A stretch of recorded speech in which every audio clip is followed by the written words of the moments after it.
സൗരയൂഥത്തിലെ അജ്ഞാത അതിർത്തി ഏതാണ്? അതറിയുന്നതിന് മുമ്പ് ഈ വീഡിയോ ലൈക്ക് ചെയ്യുക, ഷെയർ ചെയ്യുക, സബ്സ്ക്രൈബ് ചെയ്യുക. ആ അജ്ഞാത അതിർത്തിയുടെ പേരാണ് ഓർട്ട് കൗൾട്ട്.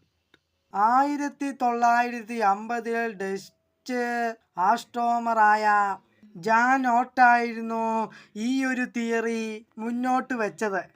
ഇടക്കാലത്ത് സൗരയൂഥത്തിലേക്ക് കടന്നു വരുന്ന കോമറ്റുകളെക്കുറിച്ച് പഠനങ്ങൾ നടത്തിയപ്പോഴായിരുന്നു അദ്ദേഹം ഈ ഒരു തിയറിയിലേക്ക് എത്തിപ്പെട്ടത്.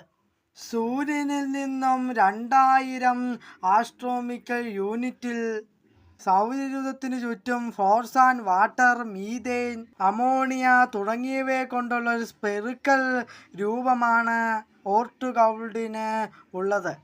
കൂടാതെ ഒരുപാട് റോക്കി ഒബ്ജക്റ്റുകളും ഈ ഒരു പ്രദേശത്തുണ്ട്. ഇത്തരത്തിൽ നിന്നും ഈ പ്രദേശത്ത് നിന്ന് വഴിതെറ്റി വന്ന റോക്കി ഒബ്ജക്റ്റുകളാവാം ഇടക്കാലത്ത് നമ്മുടെ സൗരയൂഥത്തിലേക്ക് കടന്നു വരുന്ന കോമറ്റുകൾ എന്നാണ് അദ്ദേഹം പറയുന്നത്.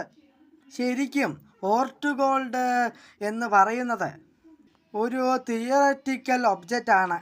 എന്നിരുന്നാലും ഓർട്ട് കൗൾട്ട് എന്ന തിയറിയെ ഒട്ടുമിക്ക ഗവേഷകരും അംഗീകരിക്കുന്നുണ്ട്.